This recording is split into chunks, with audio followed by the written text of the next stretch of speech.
نے جو تیار کیا تھا بل اور ڈرافٹ کامیابی مل گئی ہے، لیکن میاں صاحب کو نہیں بچا سکے سر. نہیں، میاں صاحب کا آپ لوگ پڑھتے نہیں ہیں نا جی پورا. میاں صاحب کا قانون آج سے کئی ماہ پہلے جس دن الیکشن ایکٹ امینڈ ہو گیا تھا، یہ اپیل ان کے لیے بے معنی ہو گئی تھی. اور میں آن ریکارڈ ہوں، آپ کو یاد ہوگا آج سے 4 ماہ پہلے بھی میں نے کہا تھا جب ریویو آف ججمنٹ پہ یہ بات آئی تھی کہ ان کا ان چیزوں سے کوئی کنیکشن نہیں ہے. میاں صاحب اس حوالے سے کوالیفائڈ ہیں. ان کا وہ جو 5 ایئرس پیریڈ ہے وہ پورا ہو گیا تھا پچھلے سال جولائی میں.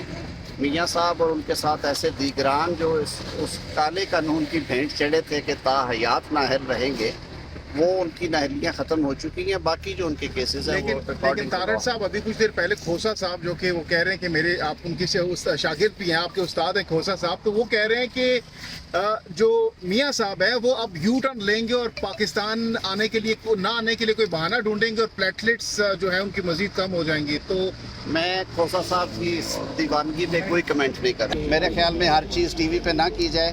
بالکل کچھ دن رہ گئے ہیں، آپ خود دیکھیں گے. ڈاکٹر صاحب ایک سوال کا جواب دیں سر. جو ممکنہ جو مستقبل میں 4 چیف جسٹس بننے ہیں، جو مستقبل میں 4 چیف جسٹسز بننے ہیں، عائشہ ملک ہو گئی، منیب اختر، اعجاز الحسن، جسٹس شاہد وحید صاحب، انہوں نے چیف جسٹس کے اختیارات کم کرنے سے کہا ہے کہ نہیں ہونے چاہیے. وہ چاہتے ہیں کہ چیف جسٹس کی آمریت، تو اس پہ کیا کہیے گا؟ دیکھیے، یہ قانون سازی ہوئی اس لیے تھی کہ ہم نے ماضی سے بڑے تلخ تجربات لیے، اور پاکستان بھر کی جو بار باڈیز ہیں وہ اور سول سوسائٹی کا یہ مطالبہ تھا کہ اسے امپیریل کورٹ نہیں ہونا چاہیے، اسے بادشاہت سے نہ چلائیں، اسے آئین کے مطابق چلائیں. آئین میں جگہ جگہ پہ جہاں بھی ذکر ہوا ہے وہاں پہ سپریم کورٹ کا ذکر ہے، چیف جسٹس کا نہیں ہے.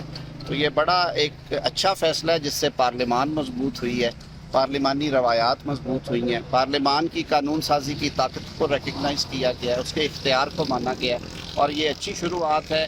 آگے انشاءاللہ اور اچھا ہوگا.